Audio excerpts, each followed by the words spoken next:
Mesdames, Messieurs, bonsoir. Voici les titres du journal. Impulser toujours plus haut la coopération France-Cameroun, objectif partagé par le président Paul Biya et l'ambassadeur Christophe Guillour lors des entretiens de ce jeudi au Palais de l'Unité. L'audience est en tête de ce journal. Impulser plus fort la vaccination contre le Covid-19 au Cameroun. La campagne piétine avec moins de 100 000 personnes vaccinées depuis le mois de lancement en avril. Les raisons de cette tiédeur et les solutions possibles dans ce journal. Et puis, impulsion donnée enfin à l'équipe du Cameroun au 17e tour cycliste international. Clovis Kamzon Abosolo est maillot jaune ce jeudi au terme de l'étape cruciale d'Ouala-Kribi. Nous irons vivre la fin de ce signe indien en page des sports vers la fin du journal. Voilà pour les titres. Développement après ce message.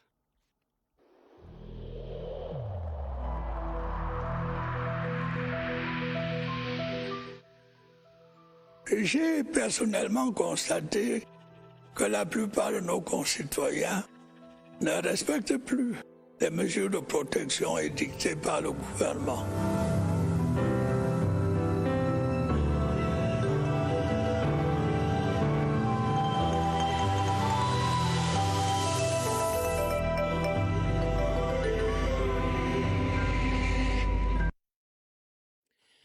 France-Cameroun, le renforcement et l'intensification du partenariat stratégique entre les deux pays évoqués ce jeudi au Palais de l'Unité au cours de l'audience accordée par le chef de l'État à l'ambassadeur de France, son Excellence Paul Biya et son hôte, son Excellence Christophe Guillour, se retrouvent quelques 2 semaines après le sommet de Paris sur le financement des économies africaines, un sommet auquel le Cameroun était convié par le président français Emmanuel Macron. Diverses questions donc au menu des échanges de ce jour qui vont de la coopération bilatérale à l'actualité nationale et régionale. Reportage au Palais de l'Unité. Yves-Marc Modzo. Une diplomatie camerounaise au service du rayonnement du pays et de son émergence. Une diplomatie camerounaise dont les principaux leviers sont activés par le président de la République en personne.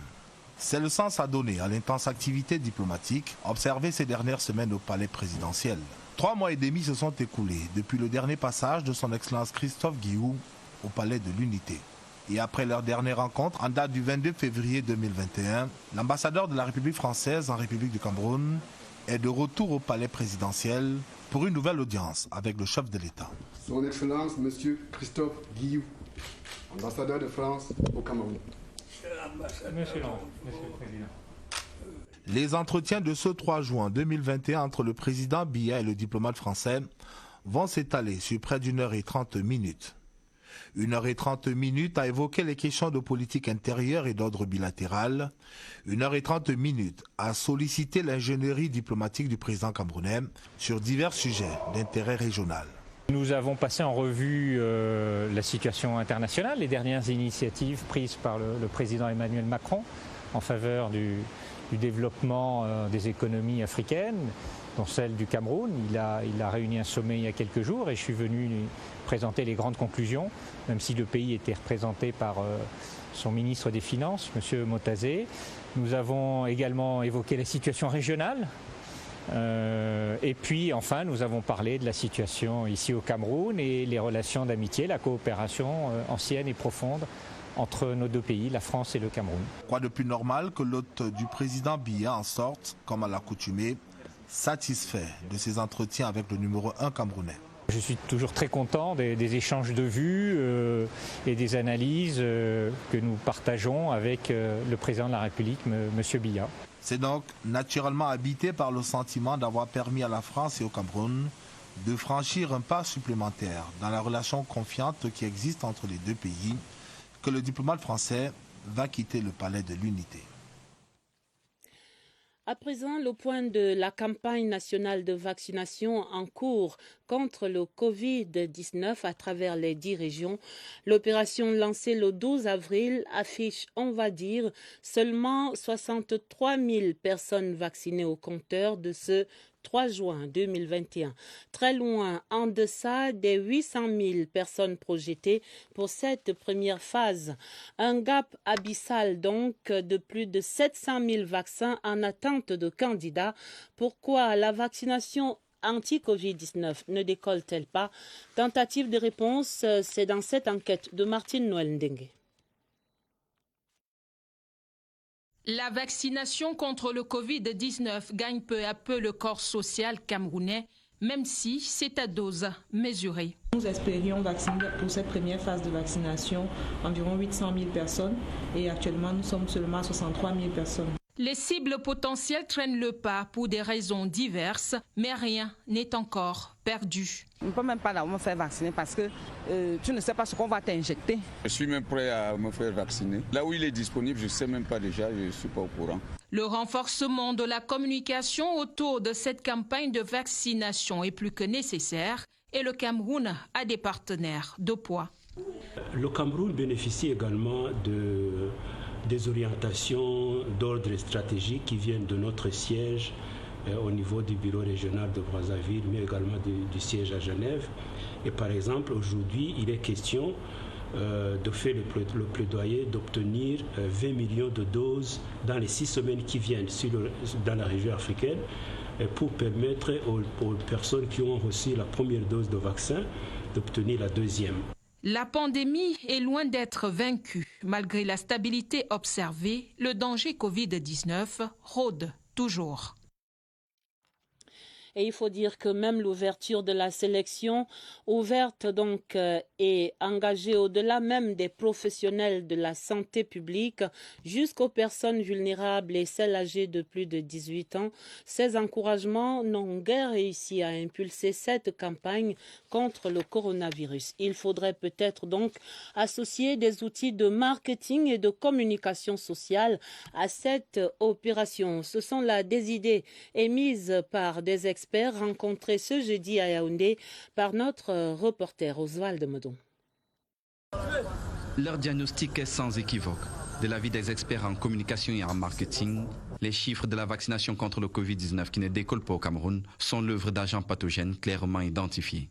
Nous sommes dans une sorte de défiance. Nous sommes dans ce que nous appelons du discouraging marketing, du dismarketing. C'est-à-dire qu'il est mis en place une opération de découragement du produit. Une partie des Camerounais sont réticents à la vaccination. A-t-on cherché à savoir pourquoi ces Camerounais sont réticents à la vaccination? Je ne le pense pas. C'est un problème technique qui n'a pas été abordé comme tel. Mais le mal est encore guérissable, pour peu que la bonne ordonnance soit appliquée, et ce, par des techniciens. Il ne s'agit pas de communication institutionnelle, il ne s'agit pas de propagande politique, il s'agit du déploiement d'une stratégie de marketing social. Il faut faire des actions push, c'est-à-dire des actions qui amènent la vaccination vers ces populations-là. Le plus important, c'est qu'on rapproche les vaccins des Camerounais en passant par des gens qui inspirent confiance. Les personnalités religieuses, ça peut être les autorités traditionnelles, ça peut être simplement les élus. Combattre avec les mêmes armes qui font de la désinformation est aussi un impératif. Vous avez vu que le gouvernement travaille plus avec les médias classiques. Pendant ce temps, la rumeur enfle et les difficultés gonflent dans les médias sociaux. Et les experts sont d'avis que le mal peut encore être guéri. Il faut pour cela revoir les stratégies et c'est maintenant qu'il faut le faire. La suite du journal est la concertation permanente entre le gouvernement camerounais et les responsables de l'Union européenne. Il s'agit de la première session ordinaire annuelle du dialogue politique structuré entre le Cameroun et l'Union européenne qui se tenait ce jeudi sur la table de ces responsables des défis sécuritaires et environnementaux dans le bassin du lac Tchad et dans le golfe de Guinée, mais aussi les perspectives de l'accord post-Cotonou.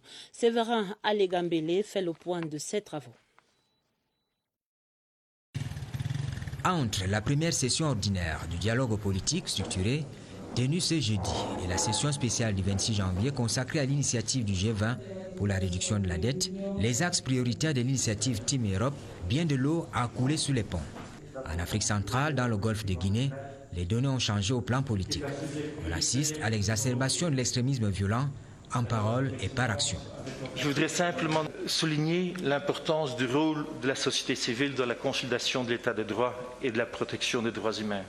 De même est-il important, je pense, de donner une voix et un espace à l'opposition politique et de lui permettre de se réunir, de s'exprimer dans les limites de la loi. Au-delà des affaires politiques, il y a eu en discussion les liens entre les forces de défense, les forces de sécurité et la population. Nous avons porté les informations, les éclairages dans tous les forats internationaux pour faire connaître la position du Cameroun.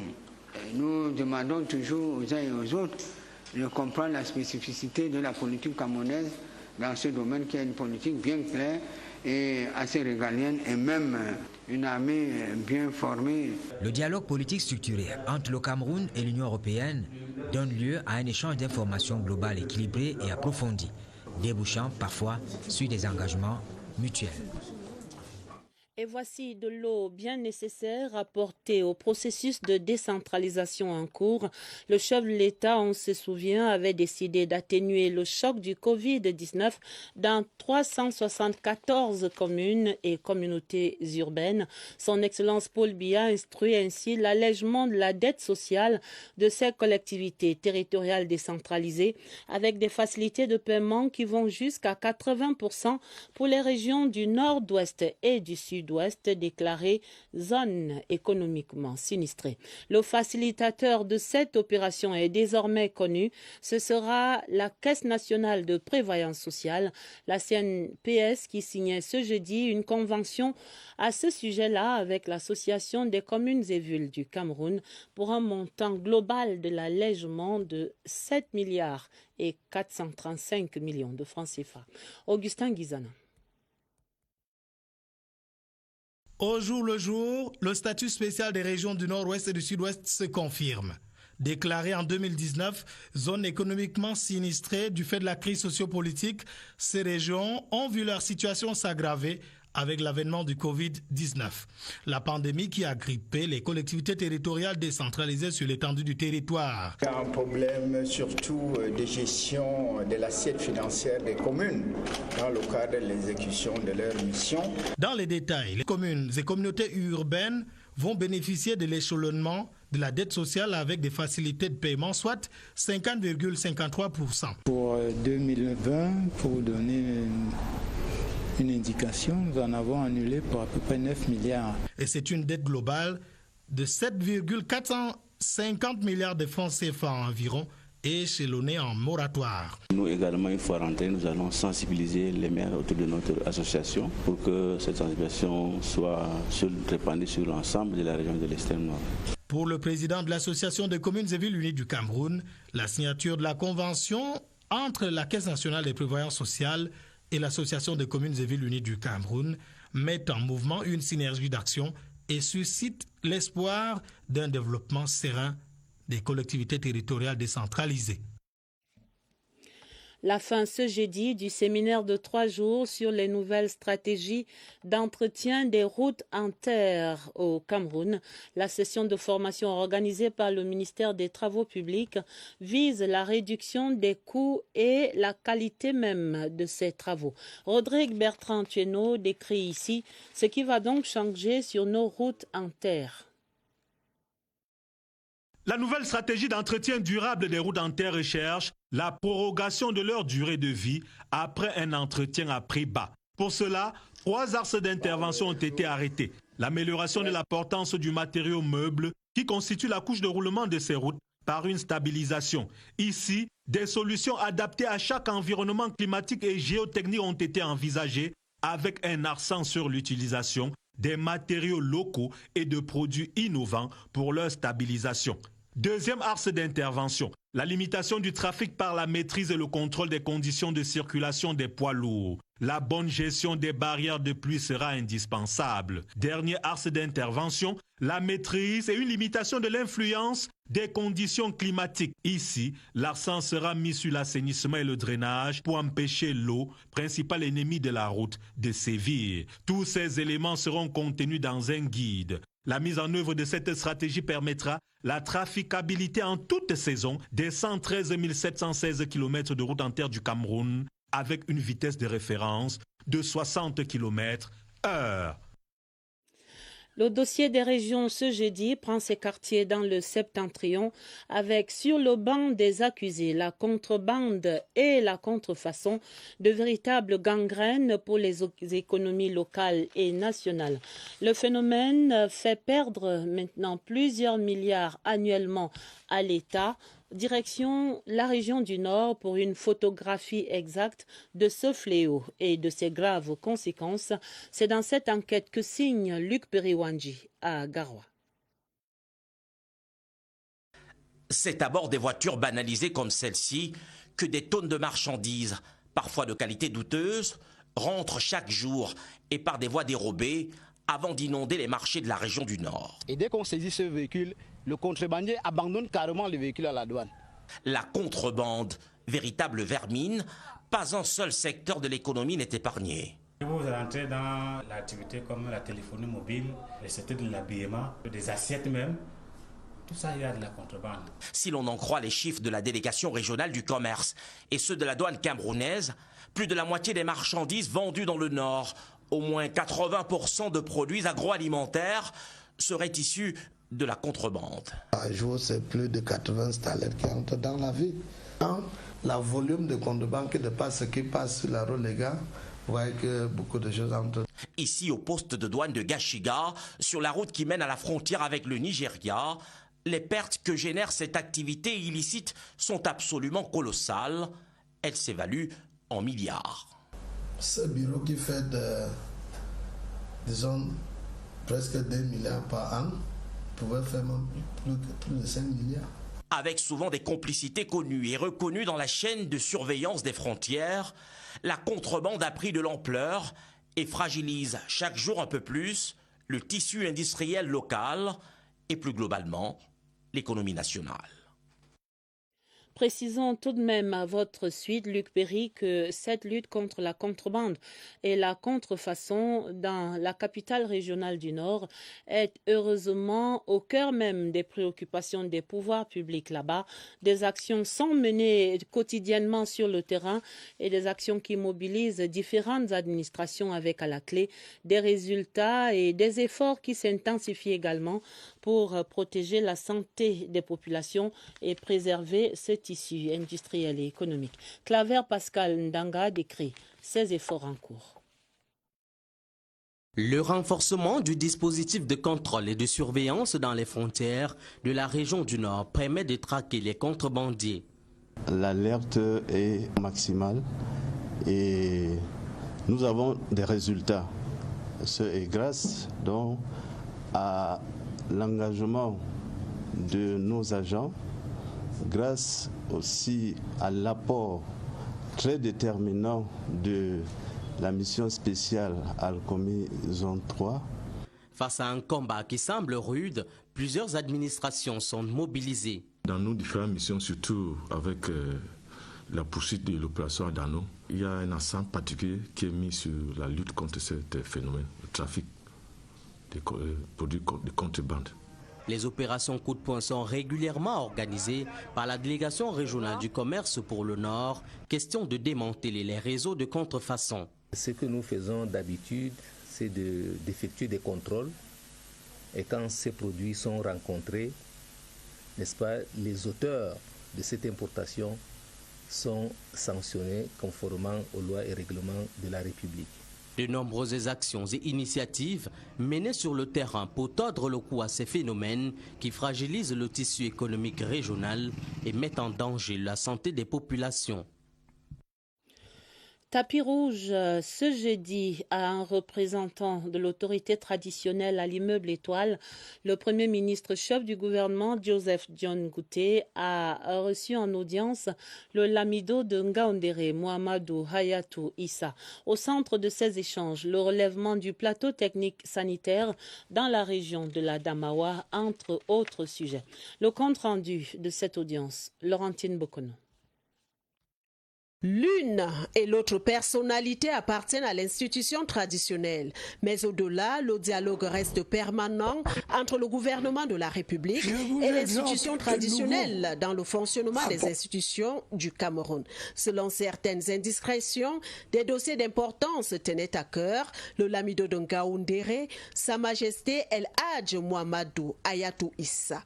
Le relèvement du plateau technique sanitaire de la région de la Damawa, les problèmes routiers, l'utilisation du potentiel humain, entre autres sujets évoqués au cours de l'audience avec le Premier ministre chef du gouvernement, Chief Dr Joseph John Ngouté. Le lamido est ainsi motivé par le pouvoir sacré dont dispose l'autorité traditionnelle dans notre pays et son implication dans la conduite des questions de développement de la nation. Au trône depuis le 10 avril 1997, Sa Majesté El Hadj Mohamedou Hayatou Issa est le 18e lamido de la lignée de Issa Yaya Maïgari, son père qui l'avait investi en 1997.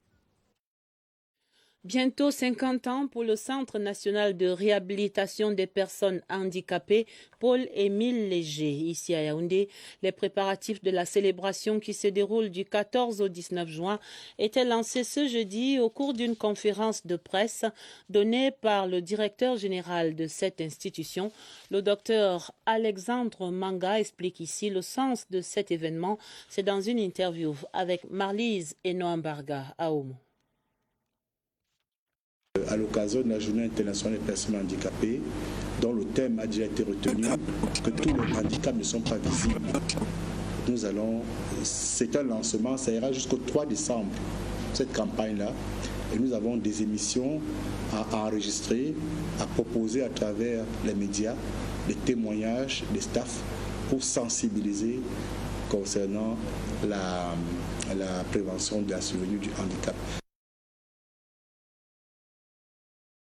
Parlons à présent de la lutte contre l'insécurité à travers le continent africain. L'Association des pays formateurs dans le soutien à la paix en Afrique, préoccupée au plus haut point par la recrudescence de l'extrémisme violent sur le continent. Un séminaire s'est ouvert sur le sujet ce jeudi en visioconférence et à la manette, c'était le ministre Félix Mbayou, le ministre délégué auprès du ministre des Relations extérieures chargé du Commonwealth. La rencontre réunit des experts d'une vingtaine de pays, tous mobilisés pour trouver des solutions efficaces contre ces extrémismes violents. Nous faisons le point de ces travaux avec Pierre Evembe.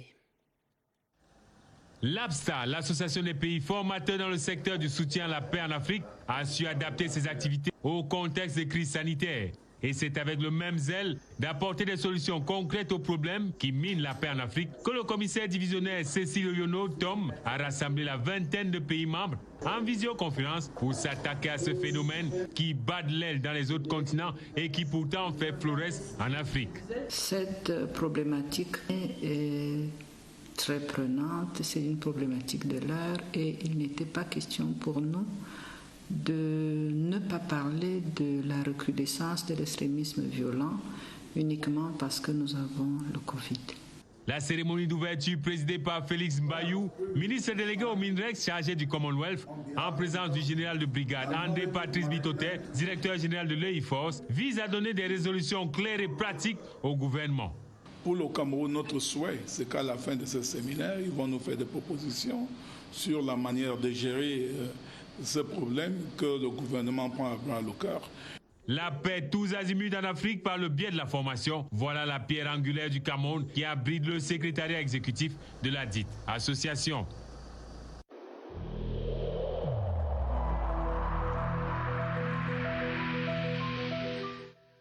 Je vous exhorte de nouveau à porter vos masques, à vous laver régulièrement les mains et à faire appel à un médecin ou à tout autre personnel de santé au cas où des symptômes apparaissent.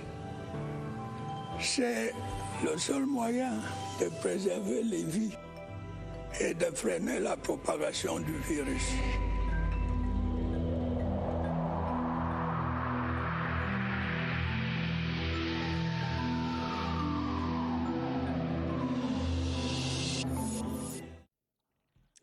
Et la suite du point du jour sur la campagne de vaccination en cours contre le coronavirus.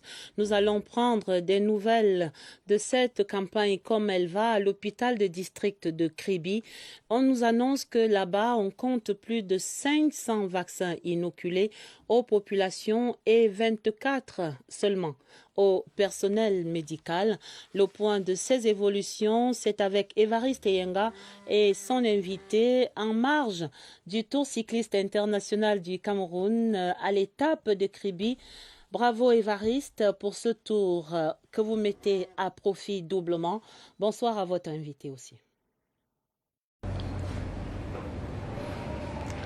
Bonsoir Adèle. Le Tour cycliste international du Cameroun marque un arrêt près de l'océan Atlantique. C'est à Kribi et l'hôpital régional, l'hôpital de district de cette ville nous ouvre ses portes. Nous recevons ce soir le docteur Bisset Albert. Il est le directeur de cet hôpital. Avec lui, nous faisons le point de la vaccination contre le coronavirus. Docteur, bonsoir. Bonsoir, monsieur Yenga. Merci de l'invitation acceptée.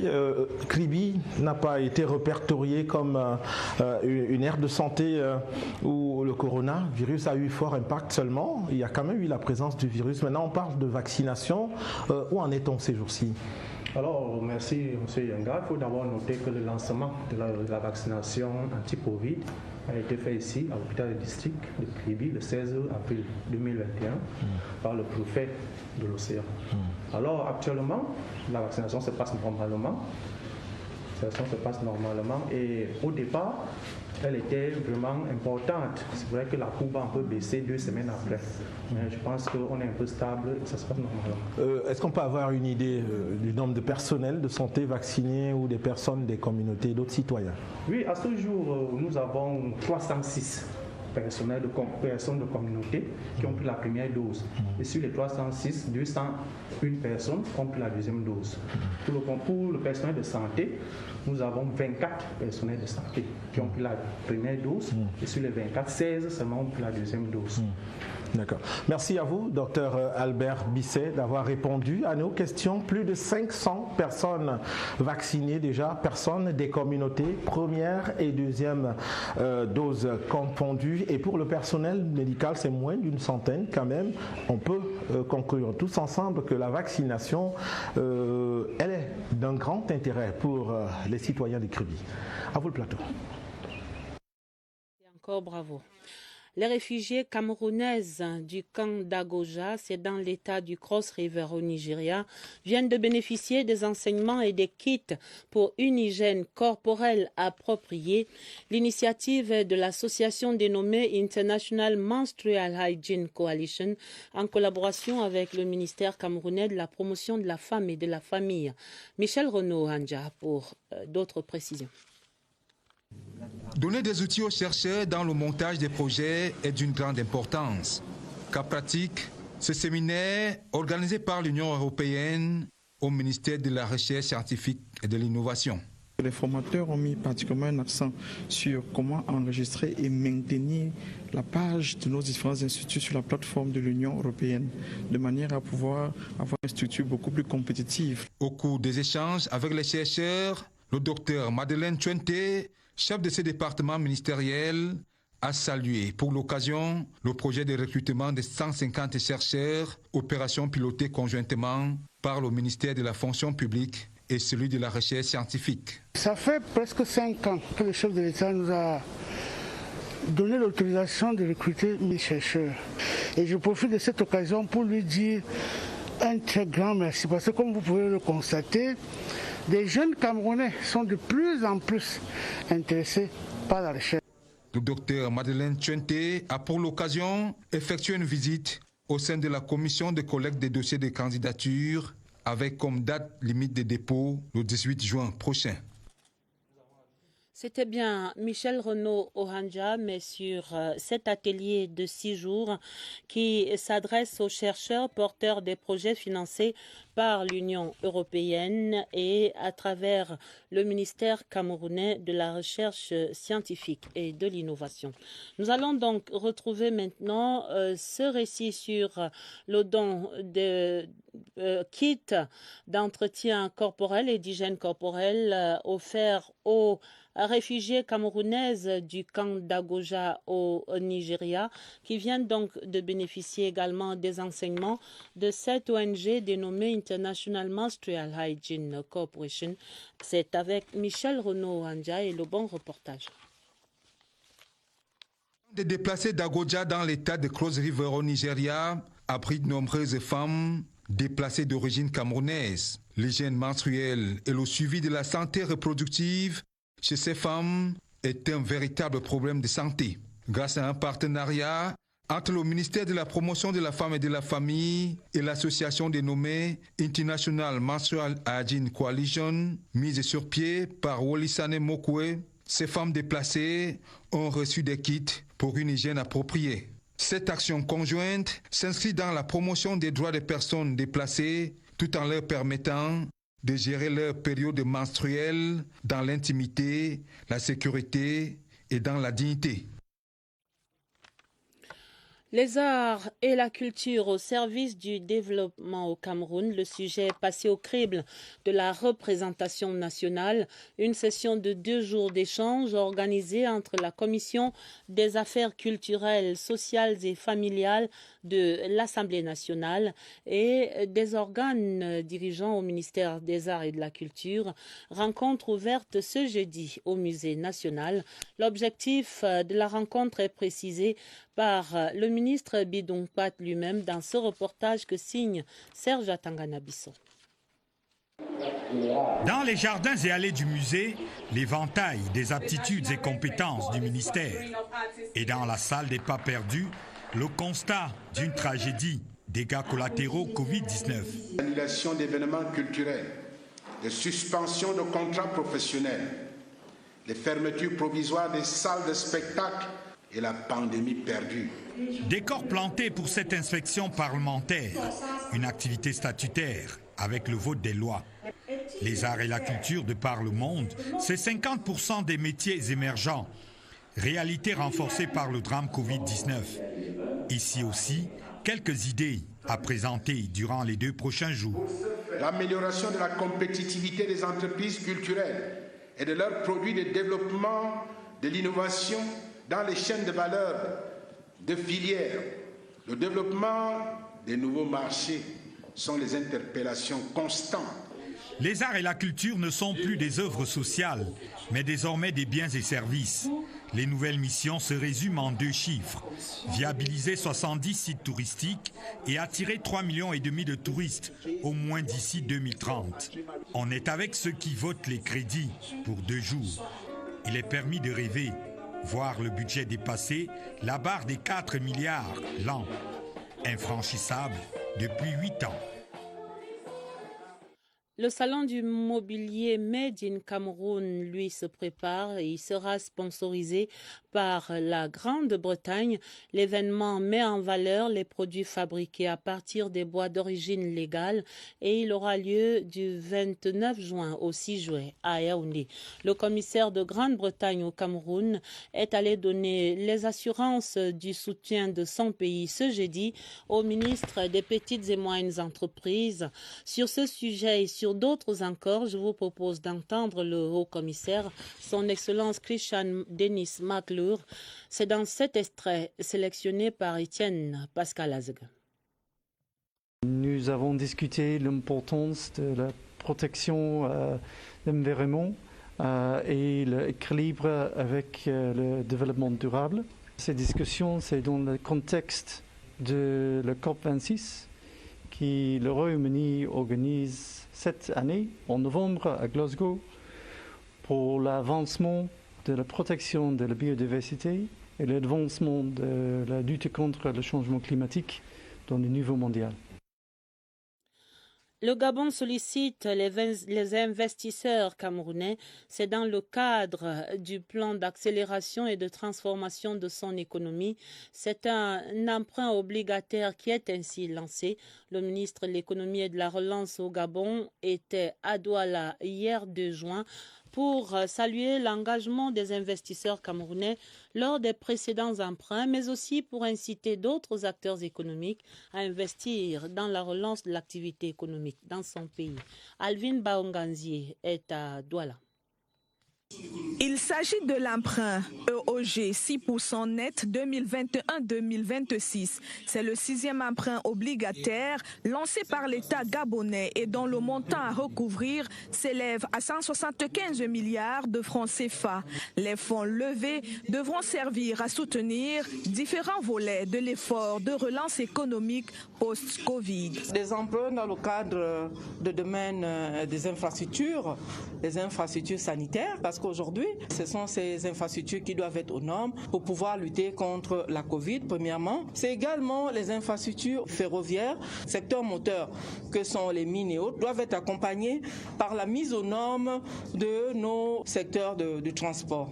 Ce 6e emprunt obligataire s'inscrit dans la continuité pour la réalisation des projets entamés. Le 6e emprunt pour l'État gabonais est fondamental. Il intègre un pan très important de la relance économique qui est prévu au Gabon en 2021. Cet emprunt va financer des projets dans des secteurs très importants, mais surtout, il va aussi permettre de payer des créanciers intérieurs qui étaient en attente depuis des années. Les taux de remboursement de cet emprunt sont très préférentiels pour les investisseurs résidant en zone CEMAC et même en dehors. Comme pour les précédents, les caractéristiques sont les mêmes. C'est 6% remboursable sur 5 ans, pas d'impôt à payer. Le Gabon rembourse très bien et le rendement est satisfaisant. Au cours de la rencontre de Douala, les investisseurs camerounais se sont révélés perspicaces dans leur implication dans le processus de dynamisation du marché financier de la CEMAC. La page des sports et des nouvelles du 17e Tour cycliste international. Le maillot jaune enfin camerounais, Clovis Kamzon Abesolo, a enfilé la couleur magique en battant de précédents maillots jaunes. Il s'impose ainsi premier au classement général.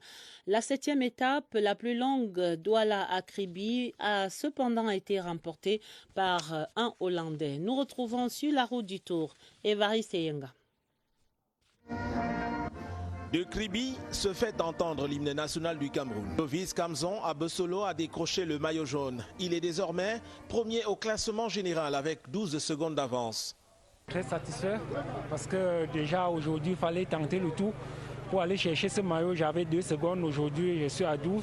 Je pense que déjà on a le jaune. On va se mobiliser le personnel pour pouvoir travailler et on va se ramener ce maillot dimanche au boulevard du 20 mai. Le Camerounais a infiltré l'échappée dès la sortie de Douala. Il y est resté sur 120 km, soutenu par ses coéquipiers. Les encouragements des populations ont brisé le silence de la forêt du département de l'Océan. Ils ont roulé sur le plat, sur les ponts et côtoyé le bord de la plage avant le sprint final. À l'arrivée, Clovis est classé 7e d'étape, mais il a battu de vitesse les 2 précédents maillots jaunes pour mériter le sien qu'il entend défendre. Maillot jaune à défendre dès samedi prochain à l'avant-dernière étape. Départ à Boumniebel et arrivée en Balmayo. Distance 113 km. Jour J-5 pour le championnat africain des nations de handball dames. La sélection camerounaise intensifie bien sûr la préparation, mais avec beaucoup de pression dans la tanière. Il faut rappeler que en 17 participations sur 23 éditions disputées, les Lions n'ont jamais levé ce trophée-là. Et cette 24e édition qui se joue à la maison est celle de tous les défis pour le groupe. Et ce soir, Joseph Gouet Amandeng revisite le palmarès de ces dames.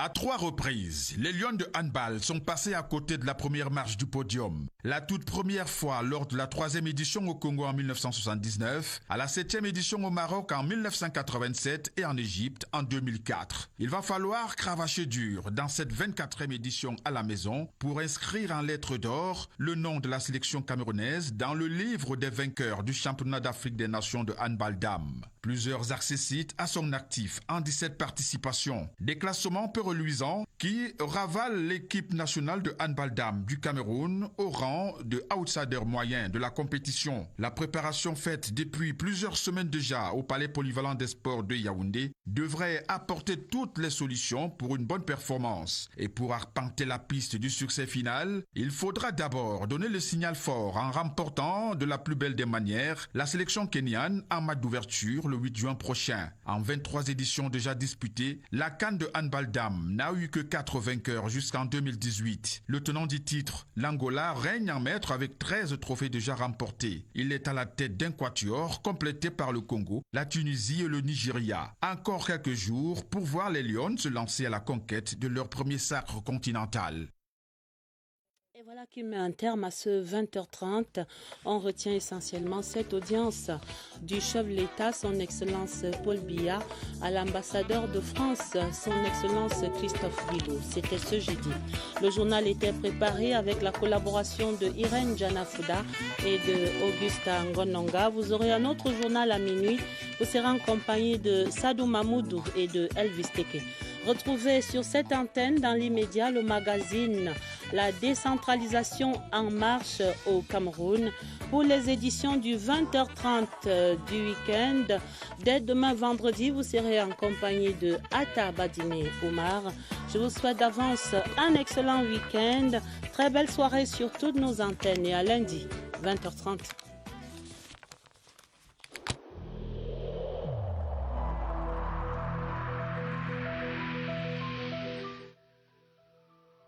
Malgré nos efforts, le Covid-19 a endeuillé de nombreuses familles et provoqué de graves difficultés dans le fonctionnement de notre économie et de notre société.